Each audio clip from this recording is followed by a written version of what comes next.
What's happening, you guys? I say you guys, Coach Emily. Should it be like you guys and gals?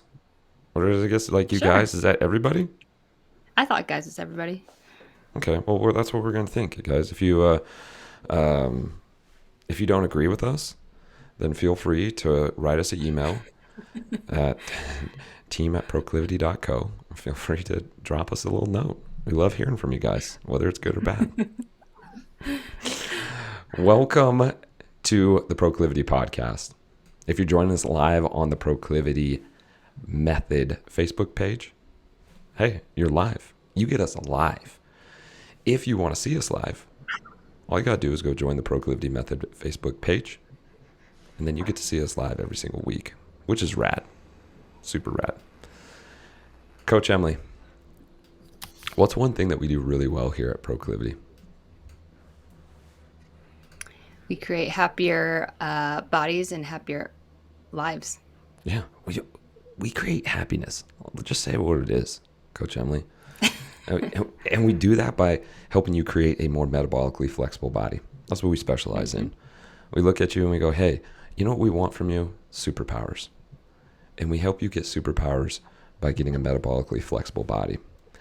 And so that's what we do. And if you guys are interested in those superpowers, we run the Proclivity Method. It's super good. It's real good. And if you're interested in it, shoot us an email, team@proclivity.co. That's what we're here.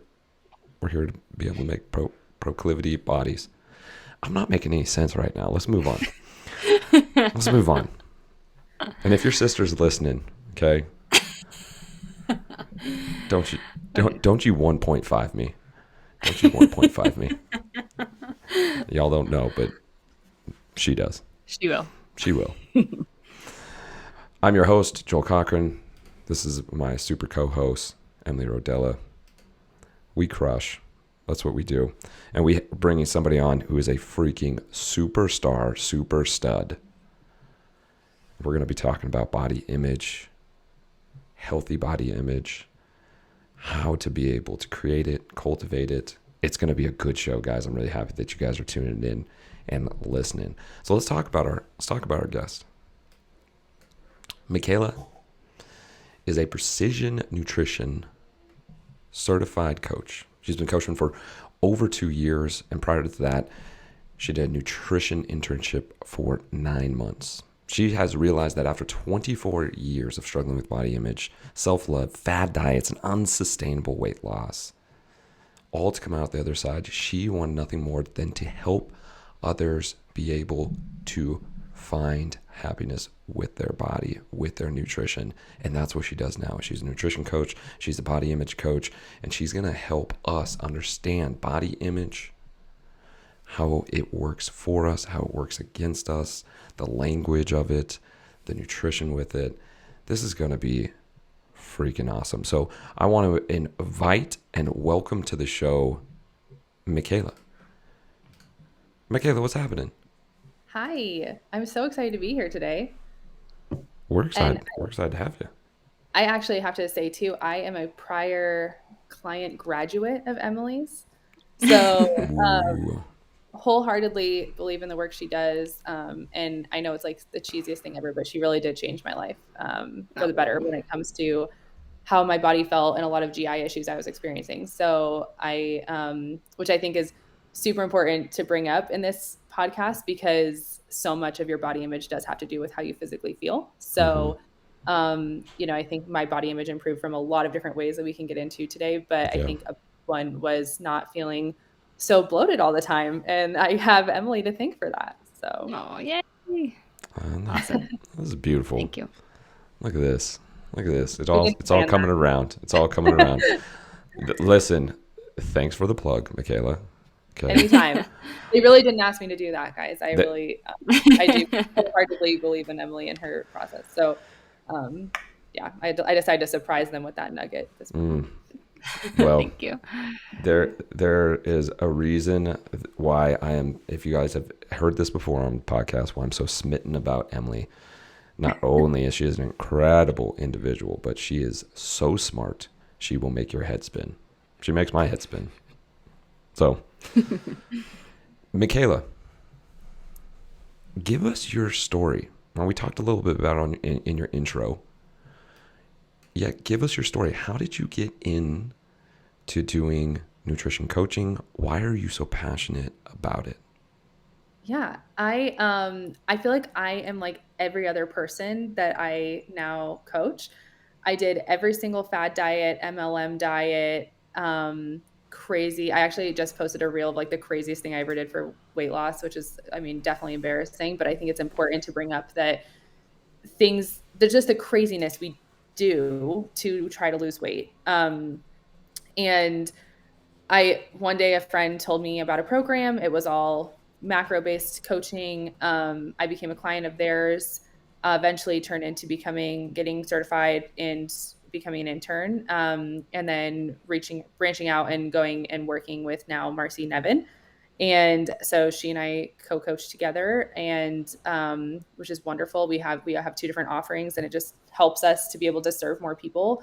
Um, but really what it came down to was just being so relieved by the education I had gained and understanding that my life was meant for so much more than just trying to shrink it and trying to fit into things that don't fit my body and to situations. I mean, I can't tell you the amount of times I didn't go to an invitation to the lake or the pool or the swimming hole or wherever just because it meant I had to be in a swimsuit and I didn't want to be that girl who had to cover up.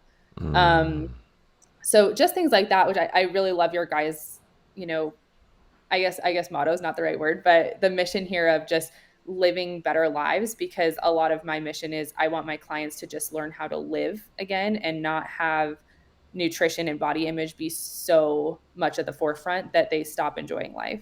I think there's a time and a place to focus on that stuff and to make it a priority so that you can learn and gain that knowledge. But there's a point where life is lived outside of that box.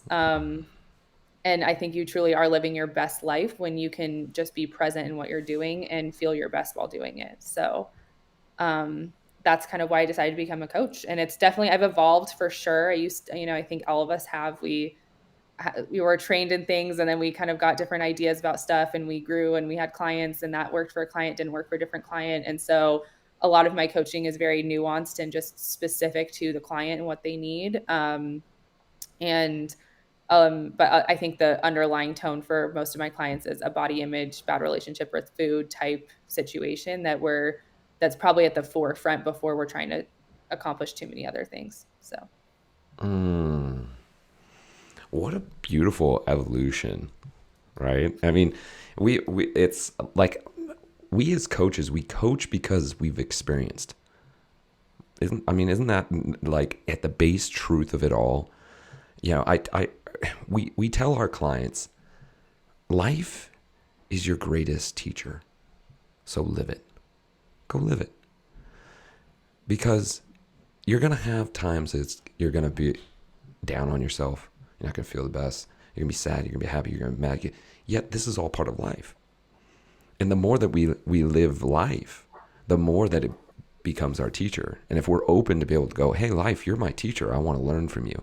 Then all of a sudden, the hardships and the hard times, they become those learning lessons. And it helps us to pivot into what we do best.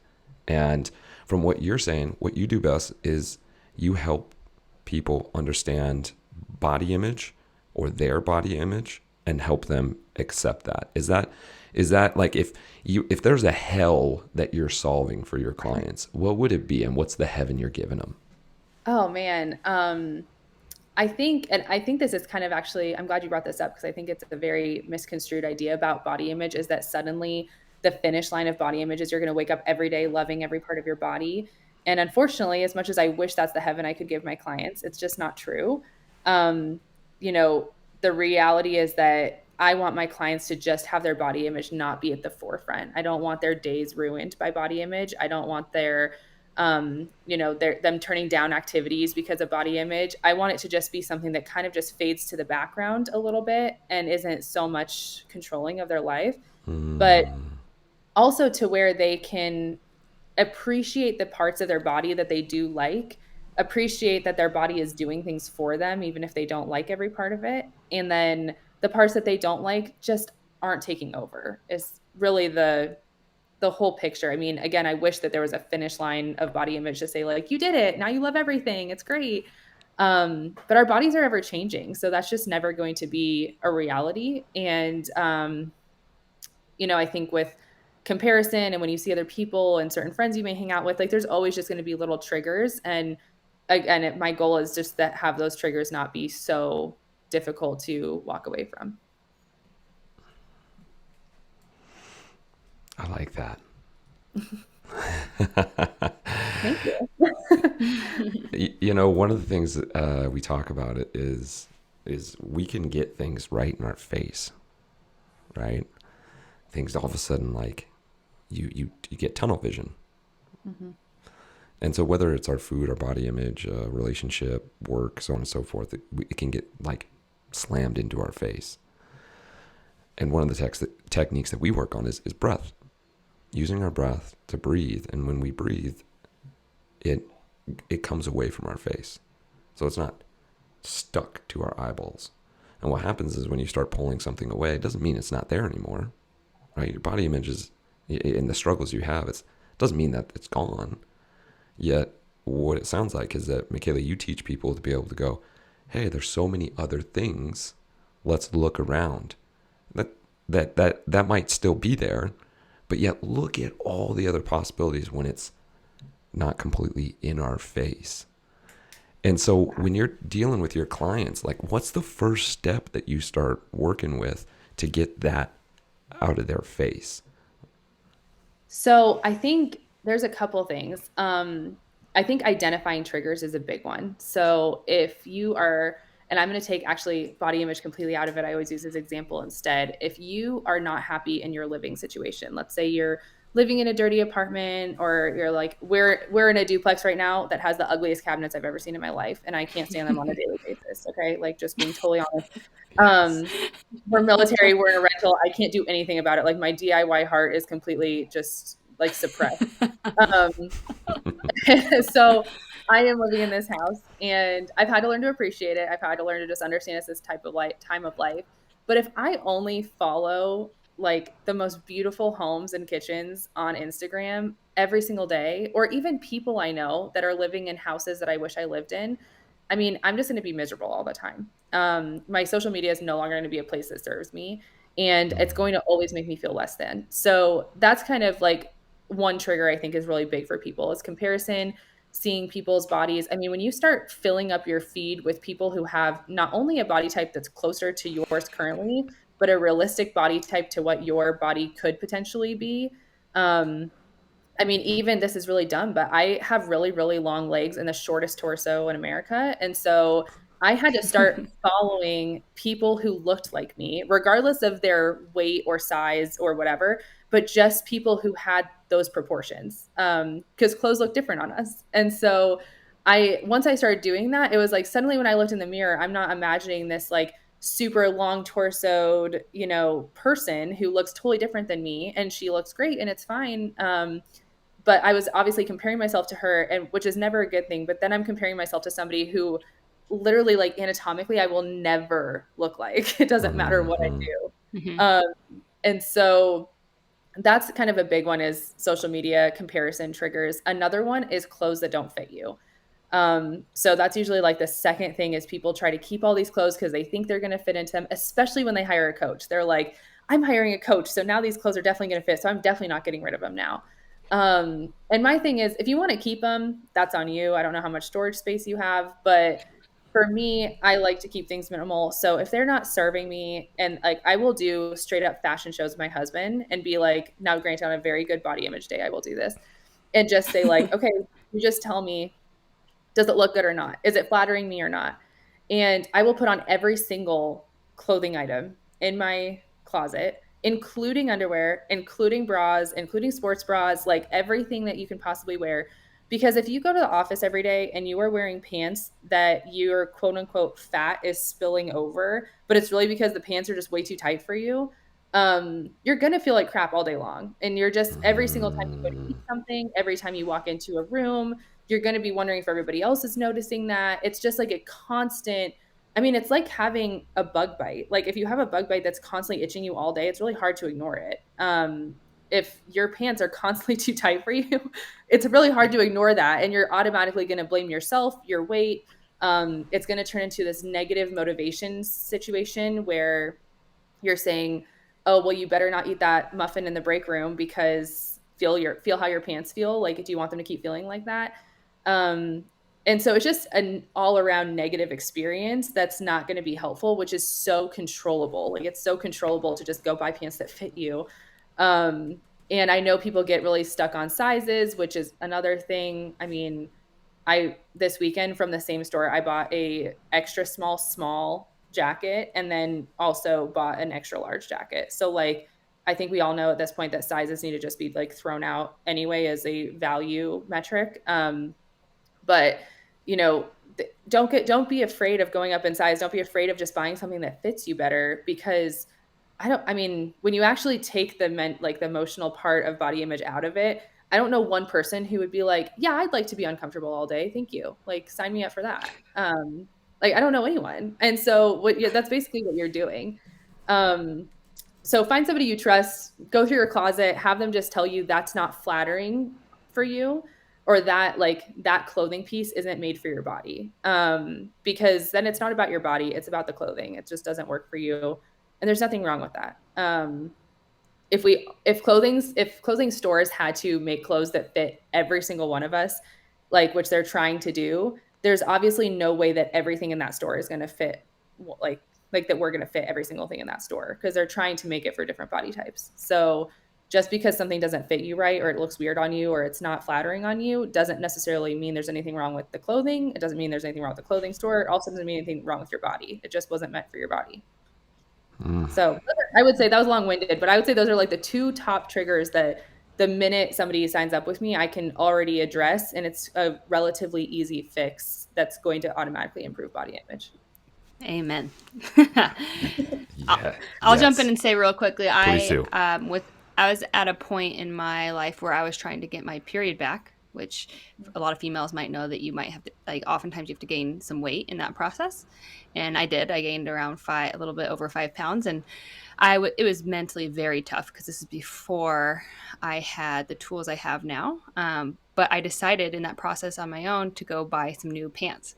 So exactly what we're talking about. And the moment I did that, like, just like what you're explaining, it would change how I live my day to day. Like I was 100% thinking less about my body because before then I was like just thinking about it all day long. Every time I moved, I was like I didn't want to go out in public.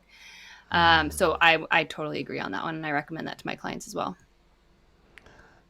This is so good for me. This is so good for me. Okay, because first and foremost, I'm thinking for any of the men out there, what a great idea. Yes, I want my wife to give me a show. And yeah, let me kick back, okay? Let me pop a beer. Oh, you want to try on all your underwear and bras and all? Yes, please. Yes, but where's my chair? And I'm in. Okay. So, I mean, I'm thinking to myself, that's a great idea. Thank you, Mikayla. Honestly, it works both ways though. Like my husband's been putting on a lot of muscle, excuse me, and we've had, he's suddenly putting on clothes that don't fit him. And I'm like, yeah, you're putting on all this muscle, you're growing out of it. And so like, we need to just go through your whole closet and try on everything and just get rid of stuff that's not fitting you anymore. Yes. When it comes to the like, but what if it fits me eventually? I mean, sure, there might be some sentimental items. Maybe it's a really pretty dress or something like that you want to keep. But here's my other advice. If you go through the process of changing your body composition and you actually start needing clothes that are smaller, don't you want to reward yourself by shopping? I mean, go shopping for new clothes. Like, don't hold on to things that are just going to feel crappy. And not only was that Emily saying, that the day to day just feels different when you're wearing clothes that fit you, but getting ready in the morning and walking up to your closet is like the biggest relief ever when you can walk up to your closet, your dresser, and you know that everything in there not only fits you, but is flattering on you. And somebody you love, whether it's a friend, spouse, whatever, says that looks really good on you. Um, there will still be days like if I'm on my period, there's definitely things in that closet that no longer serve me for that week or whatever. So I do have kind of some fluctuating sizes of things so I can make sure I'm always able to accommodate like a bigger bloat day or a day I'm feeling really small or whatever. But overall, your closet shouldn't be this place of like, I don't even know if that fits me, so I'm not even going to try it. And then you get all depressed because what's in your closet isn't working for you anymore. So Gosh, there's so many things that are going through my head when it comes to this, and in terms of the language piece, right? That's something that we work in proclivity, and one of the things we say to all our clients is repetition is the mother of all skills, and that repetition can be used for you or against you. And when you have a trigger that triggers you off, and you go back in the direction of this repetitive thought, oh, there I am. See, I'm not losing weight, or I'm too heavy, or I don't have this, perfect body composition. You're repping it out, right? We say abracadabra, right? And abracadabra in Aramaic is with my words I create. So if that it holds true, and I have so many stories, and we don't have enough time to talk about them. Emily probably has heard all of them about where abracadabra came true, where I spoke the words and it came true. Well, if we're speaking the words that my body is not beautiful, I don't have this, I don't have that, well, eventually we get to that destination because, well, our words create our reality. And so by being able to shift it, being able to put ourselves into a better position by what you're saying, Mikayla, being able to go, hey, treat yourself with the clothes that feel good on you. This is a different trigger where now all of a sudden we turn to the other way and go, I do look good. I feel good. I'm confident. I love me. Now all of a sudden our destination is different. We walk into the day going, I see myself as beautiful. I see myself as prepared. I see myself as, go ahead and put eyes on me. I can take that attention. And so it makes so much sense of what you're saying with the clothes and being able to hit yourself in that direction and have that positive trigger instead of that negative trigger. Man. And I think the words thing, I actually used to tell my clients if you start having a negative thought, especially about something specific of your body. So maybe Mm-hmm. it's, oh, my thighs are so big, they have so much cellulite, whatever. Um, Try to counteract that with like three things you do like. And it's going to be really hard at first. And when I first started doing it, the only things I could come up with were my nail beds. I have great nail beds. And my collarbones. Like I always loved my collarbones. Let me tell you, years later, after, body image is so much better than it was and things like that, I still like my collarbones are still one of the most favorite things on my body. And I swear it's not because they're that great. I swear it's because during that time, it was the easiest and the only thing I could focus on and I could hold on to say, well, but I do have really good collarbones or I do have really good hair. And those, they just these small things that maybe aren't, people are like, well, nobody cares about collarbones. Like nobody, when you're in a swimsuit, nobody's looking at your collarbones. But those are, Joel cares about I collarbones. care But about collarbones. Yeah, don't be putting words in men's mouths. I'm so Okay, sorry. collarbones is a very important thing to me. Yeah, I'm about to like really irritate like a whole fetish people we don't even know about. Yeah, this Um, for real. but but I do, I think, it's just because it was said over and over and over, it's something that just sticks out. So it really does work, even if it's these small things. And um, the other thing is that yes, what you say matters, but what other people say in a nice way kind of matters too. I had a client that said, I finally hit rock bottom with body image. And I'm like ready for her to tell me, that she picked herself apart or whatever else. And her husband walked up to her one time and said, do we have a trust issue in our marriage? And she's like, what are you talking about? We have a great trust. Like, what do you mean? Of course I trust you. You trust me. And he's like, well, I keep telling you you're beautiful and you keep telling me I'm wrong. And it was like this big eye-opening thing for me too, that the people around you aren't just like, putting you up for no reason. They're telling you you look a certain way, unless you have really crappy friends. Like they're telling you the truth. So whenever my husband compliments me, I try not to say, oh my gosh, no, I don't. Or, sometimes I'll say, are you sure? Because I was kind of thinking this shirt might be a little bit tight in this area. And he'll be like, no, I think it looks great. And I'm like, okay, great. Thanks so much. Because think about it. If you're telling somebody over and over something and they keep telling you, like, no, I don't, that's not true, you're not telling me the truth, you're going to be like, gosh, do they really not believe me and my words and what I'm trying to tell them? I just thought it was a really important thing that happened to this client. And I think it really stuck with me for a long time because, I've actually, I've heard of this coming up before. I had a family friend who her husband was actually dealing with the same issues while she was in the midst of an eating disorder. He kind of felt like nothing I say matters and everything I say, it's just, she doesn't believe me. So does she not trust me with other things too? So the words matter. Words That's a great matter. example. Yeah. Words definitely matter. You know what? I'm gonna pivot here. This is gonna be good. Why not? Because why not? Because this is the Proclivity podcast and we can do what we want until they kick us off. Hopefully they don't do that. I say, if you guys are comfortable with it, why don't we lead by example? What's one part of your body that you love, or multiple parts of your body that you love? We do this each week. It's called celebrations. We do it with our clients. We love to celebrate because we don't celebrate enough. We don't celebrate ourselves, the accomplishments that we do, and who we are. So if repetition is the mother of all skills and we're actually not repping out the things that we love about ourselves, then of course it's going to be hard to love ourselves because we're not repping it out. We're repping out all the negative things. So let's do this. It's good. I don't know if I've ever done this before. Yet I'm in. I'm gonna go first. Emily, you want to go second? And then we got Mikayla. You're gonna round it up. Yes. Okay. I'm gonna give you guys two things I really love about my body.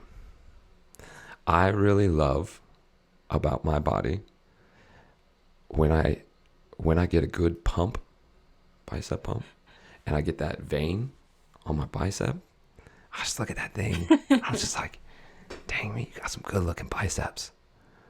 And I just really like my biceps and my shoulders after a few push-ups and some curls. And even when I don't have push-ups and curls, I'm like, man, that's some good looking shoulders, good looking biceps. And those are two pieces of my body that I really like. I like my quads too. I like my quads. So those are, I know I said two and I give you three. There you go. All right. That's what you got. Coach Emily, All right. give me something. Give me that celebration, that body celebration. I love and appreciate my legs. They've been, first and foremost, because they have been able to, they've just always been solid for me. So with being pregnant, having a baby, and afterwards, they have never let me down. It just sounds so funny and cheesy. But really, having a baby, like, you need to be strong, like at some level, to pick them up and do all these certain weird things with them. And anyway, and I love how they look as well. But I also, whenever I try and think of something like looks wise, I also think of what is it doing for me as well. And so that's what I like to pair it with. So that my legs for me. I second that, Coach Emily, because literally you remember why I came after you in the first place to coach at Double Edge, because I watched you do a front squat and I'm like, damn, that's a perfect front squat. Like strong. And if you've ever seen Coach Emily do a squat clean, it's like a thing of beauty. She catches it and she's like, wham, heavyweight. She just stands out of it. She looks super strong. I totally It's my agree. favorite move. Oh, yes, it is. It's my favorite move to watch of you because you're straight Thanks, badass with it. I love it. Appreciate it. Of course. Mikayla, knock it out of the park.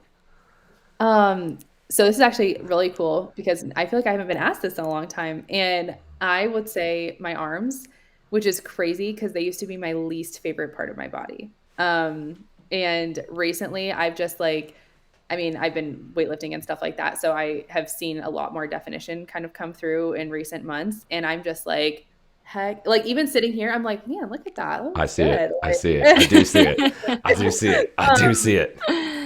and to be honest, I think this goes again into the things that we don't do in living. I live in Texas now. I'm from Colorado, so I am in like actual misery. And I spent all of last summer um, not wearing tank tops because I didn't like my arms. You guys, it's like 105 degrees here with like 90% humidity. And I put myself through that because I didn't like my arms. And this whole summer I've worn tank tops, and I don't know if it was the heat or just liking my arms more, or again, that body image just not being at the forefront, that I was like, whatever, I'm too hot for this. Um, so I think that my arms would definitely be like most improved body image thing. And I like love them now. And I'm loving them. This camera is just like doing great things for my arms too. So 100%. 100%. Like now all I'm looking at is I your know. arms I'm right now, and like, it's great. haven't I just like Yes, flexed the whole yes. time we're on The this? entire time. We're all about that at Proclivity. The more you can pump yourself up, the more we celebrate that. So at any Emily's point, just like just puts her legs in the camera, yeah, so I'm yeah, right. She's just gonna flex. She's just gonna stand up on the chair. Just like, oh, I'm just checking the light, guys. I'm just checking the yeah. light. Oh my gosh, I love that. And one of the things that we do talk about is the reticular activating system, right? Your RAS. It's connected to your hypothalamus, right? It's meant to focus in or blur out things. And the example we give is the new car, right? When you go to get a new car, you're looking at a red Honda Civic, and all of a sudden, what do you see on the road all the time? Red Honda Civic, right? Mm-hmm. Well, the same thing can happen when all of a sudden somebody, if this has ever happened to you, somebody comes up and like, gosh, dang, your arms are looking awesome. Then what do you start doing? Your reticular activating system all of a sudden focuses in and goes, yeah, look at that. Dang, let me flex on it real quick in the mirror. Man, I'm brushing my teeth. Dang, that biceps looking good though, right?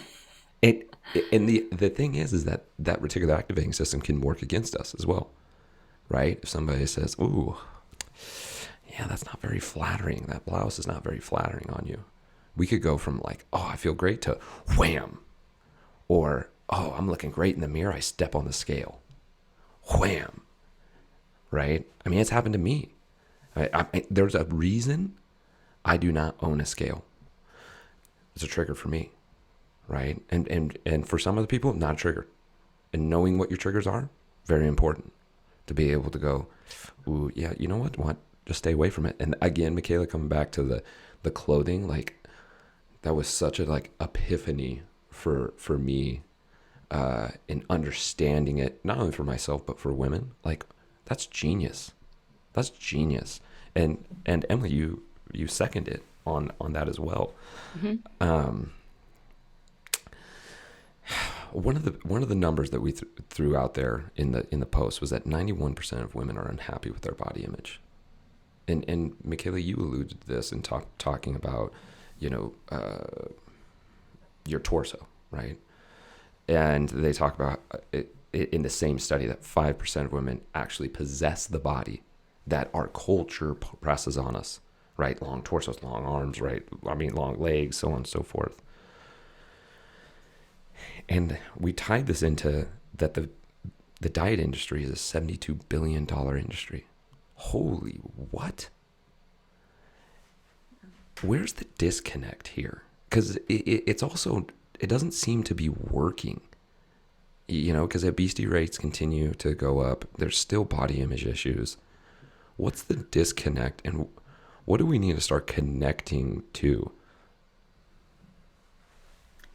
To be honest, I think a lot of it is how you feel. So I'm gonna use a personal example because I think sometimes I get looked at as like, oh, well, Mikayla is the body image queen and she's not even at her like goal weight. She's got it all figured out. And I think it's just celebrating the small things. And so I had a friend in town this past weekend. We ate our way through Texas. It was amazing. And I also ate a lot of foods that I don't usually. I am typically gluten free just because it makes me feel better. I usually don't eat fried food because it makes me feel better, things like that. So I ate my weight in crumble cookies, which is probably like double the gluten of anything else. And I literally so good, no regrets. I don't have any guilt. But I did. There was a couple days, and my friend is a lot smaller than me. And so we're staying together. We're in swimsuits together. Whatever. I really the first weekend we were at the beach. I really didn't even care. I felt wonderful. Was like, yep, I'm bigger than her. She's smaller than me. I'm more muscular than her. Whatever. Moving on, and just enjoyed our day. As the week went on, my body image started going down. And I had to remind myself over and over again, it's not your body, it's not what your body looks like, it's how your body feels. Like your body does not feel its best right now. Your body does not feel amazing right now. Um and we kind of at the last time, like last weekend, we were at a swimming hole, and I'm sure a lot of people will probably resonate with this. If I'm in a swimsuit and suddenly we have to eat, I'm already kind of a little bit hyper aware, like is somebody watching what I'm eating while I'm in a swimsuit. Most of the times I would probably put on a cover up, because then I'm also going to be like sitting in like a crisscross position and like hunched over, which is for anybody. I want everybody to hear this. You can be a size 00, like no body fat, and you're still going to have rolls if you sit like that. So just let it go. But when you sit like that, you're like, now you're eating, and now you're kind of self-conscious about like, is somebody looking at what I'm eating with my rolls, with me sitting like this? So I would typically cover up, and I just didn't. I was like, I'm so hot. I don't care. Like it's so hot outside. And it was like one of those personal wins for me. But again, I was eating food that finally was making me feel better too. Like I was eating, we went to Trader Joe's. We actually made lunch instead of grabbing something. And um I ate this like homemade wrap, made sure I had a lot of protein with it, things like that to make me just feel my best. And just doing that was enough for me to like turn off the body image stuff and just be like, I finally feel a little bit better. And I think, I mean, I don't have all the answers for the disconnect here. I actually used to be one of those people that used to get mad at people saying, oh, well, it's just your Instagram feed and people are, editing and doing all this stuff to look like magazines, whatever, celebrities. We've all been dealing with it for years. But I also was in a sorority in college where every single girl in person looked like that. So I was like, yeah, it's not the magazines, it's not the editing, it's in person in front of me all the time. Mm. Um, so I do think that there is a population of people who do look like that and that we do compare ourselves to. And to be honest, they're probably comparing themselves as well. Some of them I know for sure had eating disorders, and you just don't know what's going on in other people's lives. My sister is the definition of that, like long torso, long leg, thigh gap, 00, small person has always been. We are completely different, and even with similar genetics. And um, I know for a fact that if she goes to the gym and she tries to put on muscle, it's going to be insanely hard for her compared to if I go to the gym and I try to put on muscle.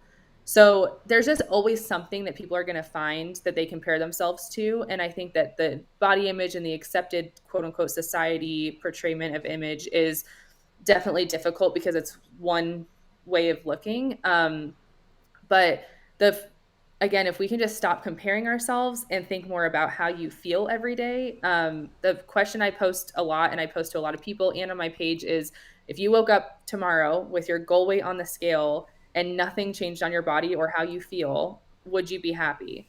And reversely, if you woke up tomorrow and you finally felt amazing, like you had great sleep, you had such great energy, you felt like you could keep up with your kids, you felt in shape, and you still didn't have the body you want, would you be happy? And then the third one is if you woke up and you had the perfect body you've always been looking for, but maybe you didn't feel that great every single day and this number on the scale hadn't changed, would you be happy?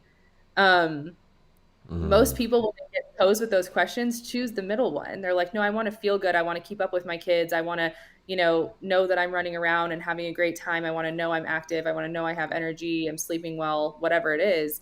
And the reality is that if I were to try to figure out the gap, that's where the gap is, because the diet industry doesn't really care how you feel. They care how you look. Um, and everybody else doesn't care how they feel at the beginning. They care how they look. That's the only focus.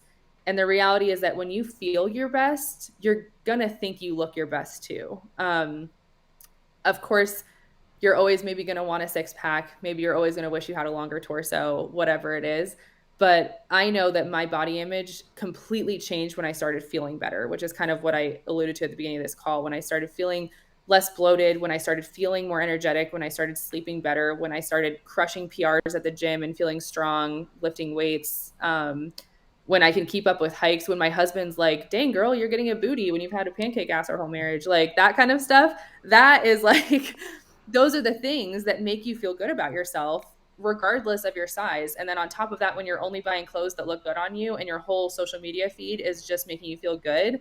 I mean, it's honestly really hard to have horrible body image when all of those things are lined up. But again, if you can go to a swimming hole and you're just not really thinking about yourself in a swimsuit, you're not thinking about the rolls, you're not thinking about all that stuff because you're having such a good time and you're feeling good, that's when I think that's when you've really like accomplished dealing with body image because it's just not taking over. I love it. Longest winded answer in the world. I'm so sorry. No, no, no, no. We love long winded. We love long winded. Coach Emily, I'm interested in hearing your take. I mean, we talk a lot about body image, and Mikayla, that was, I mean, you explained that beautifully because you also talked about your own personal experience of eating that food, feeling not as healthy, and then it being a reflection of your body image. And I'll tell you something right now. We work with guys, and guys will more often admit to me, right, those same exact scenarios where they had too many beers or hot dogs and this and that, and then they just felt really poor about their body image. Guys, this is real too. It's okay for you to be like, hey, I struggle with body image as well. And for you to connect that in your explanation was beautiful.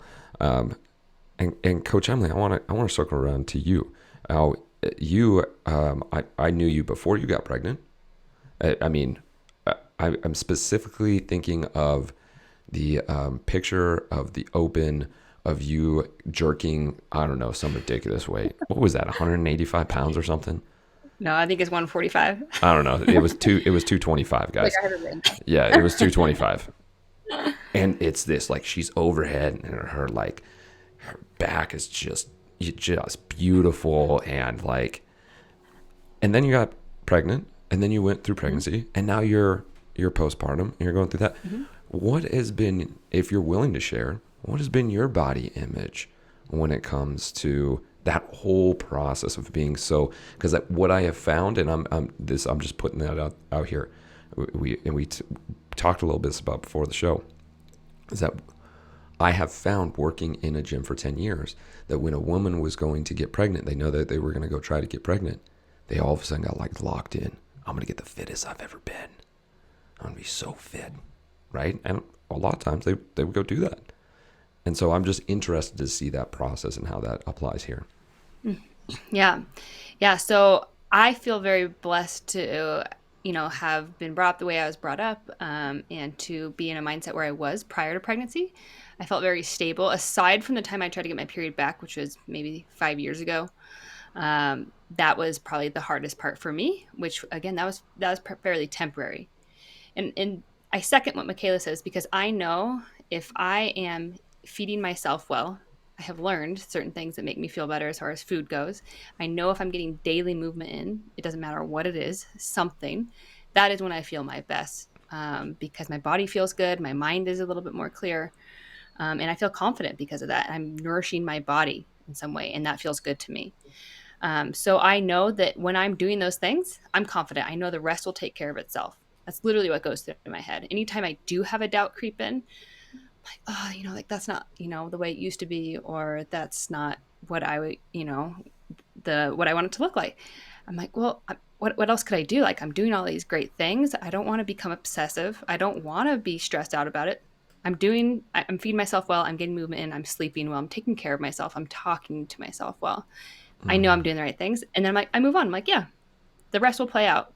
I have trust in the process and health. And if I need to pivot at some point, sometimes I need to kick myself in the butt to get moving for the day as far as exercise go, especially with a kid now. But I've always had that trust in myself, and in the process of, if I treat myself well, I will be good and I will feel good. And it has always rung true. And so in this, before I got pregnant, honestly, we weren't trying to get pregnant. So I wasn't preparing mentally for that, like I'm sure a lot of other people do. Um, I also happen to be in probably the best shape of my life, so I feel I got lucky with that. And then going into pregnancy, my mindset, right, when I found out, I'm like, oh, like, why would I stop doing anything that I'm doing other than, of course, like super heavy stuff, trying to PR. Eventually, you have to stop doing core things, of course. But I made a promise to myself. I'm going to keep moving. I know this is what makes me feel better, especially when you're pregnant and you're like having those nauseous days. The last thing you want to do is go work out. But I know that if I did, I would feel better because it happened every time. So I had a minimum requirement for myself to work out 5 minutes a day. If that was it, I was happy and I felt better. And it was true. Postpartum has been the more difficult part for me because I have diastasis. And one, because I had a big baby. Two, I think I didn't truly know how to properly breathe. And I honestly think I did really well with exercise. I think it was the daily activities I wasn't paying attention to in how I breathe. So actually, Mikayla and I we're teaming up. We're doing some core work together. But this has been more strugglesome for me. And I have to constantly remind myself, Emily, you're treating yourself well. Don't let yourself not work out. 'Cause right now, that's what I'm struggling with, is like making sure I'm working out every single day. Again, for me, working out literally just means movement for 5 minutes. So reminding myself to move, and I know I feed myself well with food. And every time I go back to those reminders for myself, I feel better. And I'm like, yeah, I am doing what I can do for my body. I'm nourishing it and I feel much better. So having trust in the process, focusing on how I feel each day. And again, seconding what Mikayla said, because I suffered years with bloating and digestive issues, that was the biggest change in my life of feeling better and having more confidence in myself. Because the moment that changed, I wasn't worried about, oh, my stomach's all extended out.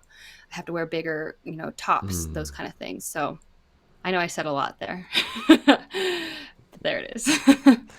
Yeah, I also, there it is. I wanted to add just a quick caveat too, because I think for anybody listening, it probably, obviously when we eat things, we feel better. But there's a lot of food guilt that comes in with body image as well. And there's a difference in my mind between guilt and regret. I have zero guilt over anything I ate last week with my friend being in town.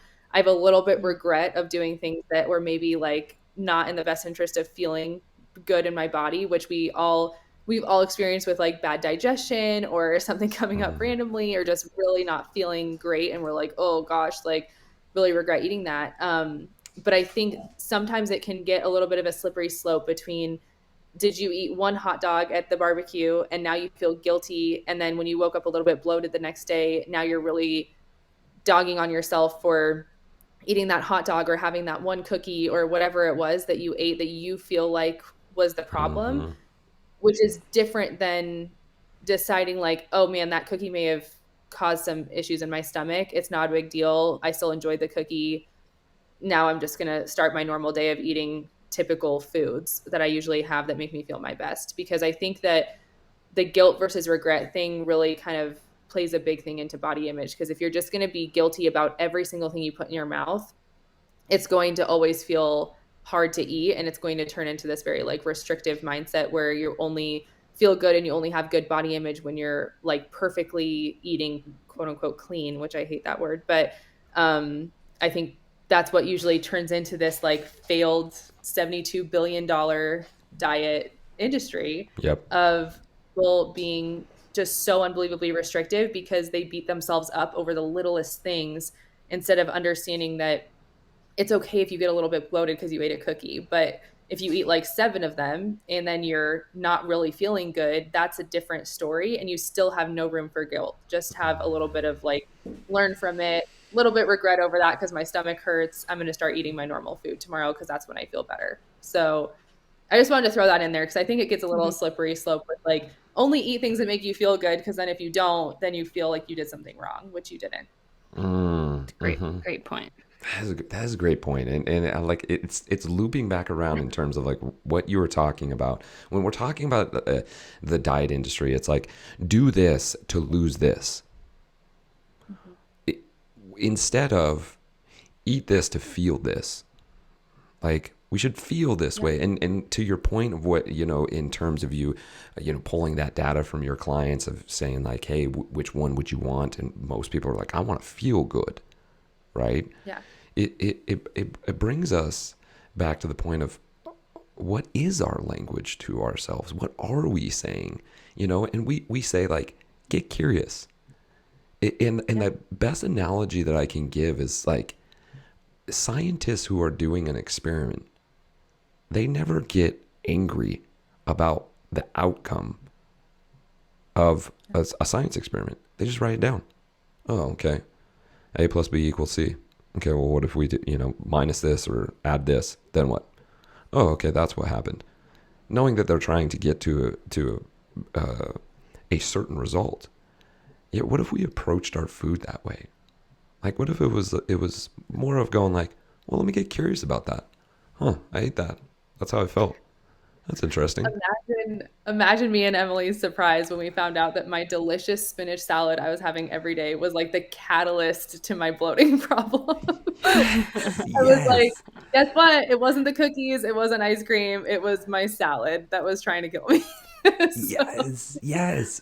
I Right? think it So, really yeah. is. It's like getting curious, figuring out, which again, Emily was so helpful with that. But I tell clients that all the time. I'm like, listen, I usually feel my worst after I eat a salad, like not when I eat something else, because I kind of know what my safe list of foods is to feel my Hmm. best. And I think people assume a safe list of food automatically means like a quote unquote healthy or clean list of foods.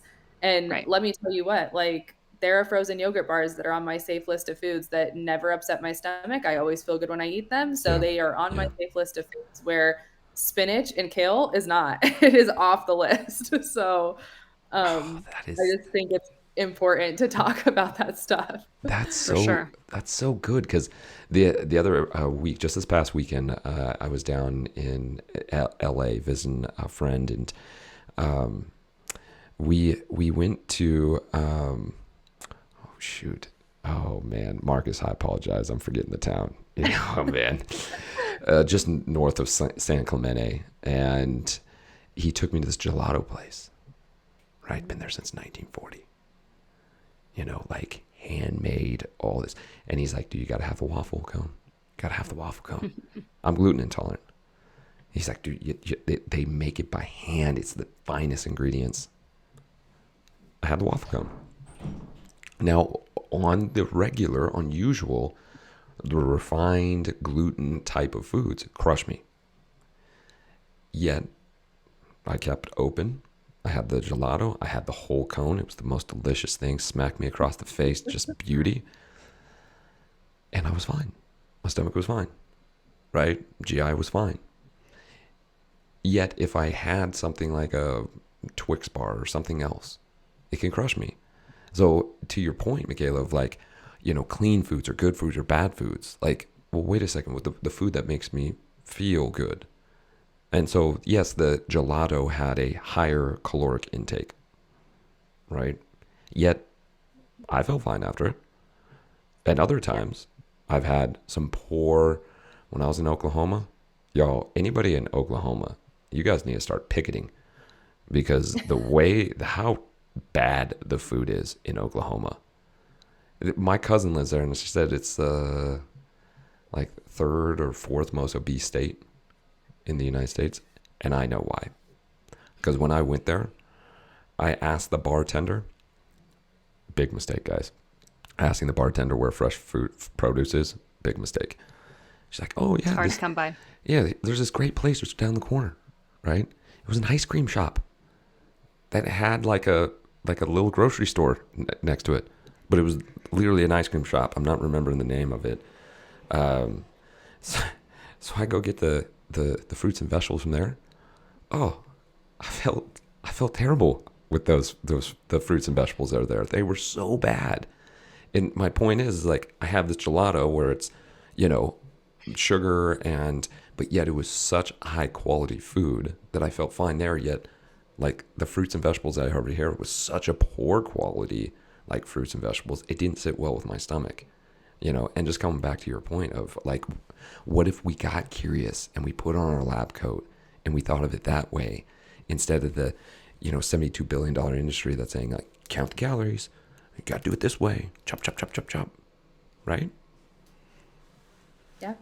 And there's so many different ways to do it and so many ways to be curious. I think there's going to be forms of exercise that are going to feel crappy for you and you're always going to feel run down. And that's when you need to get curious and think, maybe this isn't the right exercise for me. But according to the diet industry, you're doing what you're supposed to be doing, which is diet and exercise. So I think, I mean, my motto on my page is love your body, live your best. And I like believe in, I want people to be living their best lives. I want them to be living their best. And I truly don't think that having all of the stress of comparison and looking like somebody else and only crushing workouts because you feel like you're supposed to, like, that's not living your best. It's when you're doing things that feel good, that you like, that, basically give you happiness and help you live in the present and enjoy what you're doing. So Gosh, when you do all that, it's good. really easy to have a good body image. I love it. I love it. I love that motto too. That's incredible. All right. Well, we're going to wrap this sucker up. We're going to put a bow on it. And how we put a bow on it here in the Proclivity podcast is we say, hey, what are 3 things that you would suggest? What are the 3 hard-hitting things that you can tell people right now to be able to help them with their body image, with feeling good, and with living a great life? What would be the top 3 things? We've talked about a bunch of different things. Let's just line them up. 1, 2, 3, in no particular order. 1, definitely clean out your closet. Just wear clothes that fit you. You will automatically feel better. 2, I really like the get curious thing. Just get curious with what makes you feel good. Whether that, I tell my clients all the time, trial and error. Try different, bedtime routines. Try different sleep times. Try waking up and having more water in the morning versus having it at night. Try morning workouts versus night workouts. All of that kind of stuff. Just get curious about what works for you in your life to make you feel your best. And then I would say 3 is just try to be present. I think more than anything, if you can go and do something and take your body image out of it and instead just be present and maybe even show some appreciation for your body helping you get there. If you've ever had an injury, you know how frustrating it is when you suddenly can't do something. When you're able to go do that and you're able to go hike, you're able to go for a walk, you're able to do whatever really you want to do, even if that's just walking up and down your stairs in your house. You have to show your body some appreciation for that. So yeah, I would say closet, getting curious about your whole life, and then just, doing things that make you feel actually good and taking your body out of it. That's so good. I love this. I knew this was going to be a great show. Coach Thank you Emily? guys for having me on. Yeah, of course. Yeah, this is awesome. Super awesome. Mikayla, if people heard this and they're like, man, I want to work with her, how do they get a hold of you? What's your website? What's your Instagram? You have an incredible Instagram, by the way, guys. If you're not following Mikayla's Instagram, she is on fire with the content she puts out. It's beautiful. How do people get in contact with you? Mainly Instagram is the best. So my Instagram handle is Mikayla Emily _. So which just works out really well with Emily. That's actually my middle name. So. But yeah, it's just Mikayla and then Emily _ So Cool. Just on Instagram, there's a link in my bio, or people can message me personally. That's fine too. I love it. And did you say you have a website? I do not. Marcy does, and people can go to her website if she wants, but mostly we do almost all of our stuff through Instagram. So cool. Well, Mikayla, I had a good time. Coach Emily, what do you think? Loved it. I always love talking to Mikayla. we have occasional phone calls just to chat, and I love it. So good. Mikayla, thank you so much for the opportunity to be able to talk about something specifically for me. I learned a lot on this show, and I really appreciate all the knowledge and the understanding that you gave me. It was incredible. Thank you. Of course. Thank you for having me on. I loved it. You're welcome. You're Thanks, welcome. Mikayla. All right, you guys, that's it. Wrapping up another show. If you guys liked this, go ahead and like. You can even rate. I suggest 5 stars. Emily, what do you think? 5 stars pretty good? If you like it, 5 stars it is. Even if you don't like it, we still are going to suggest 5 stars. Okay. Doesn't mean you have to. We're just going to suggest it. Share it with your friends. Okay. Share it with your family. We love putting out this content. Make sure to follow Mikayla. Incredible content that she puts out there. Until next time, you guys, take care. Live a happy life. Live in a body that you love. We love you guys. We'll talk to you soon. Bye. Bye.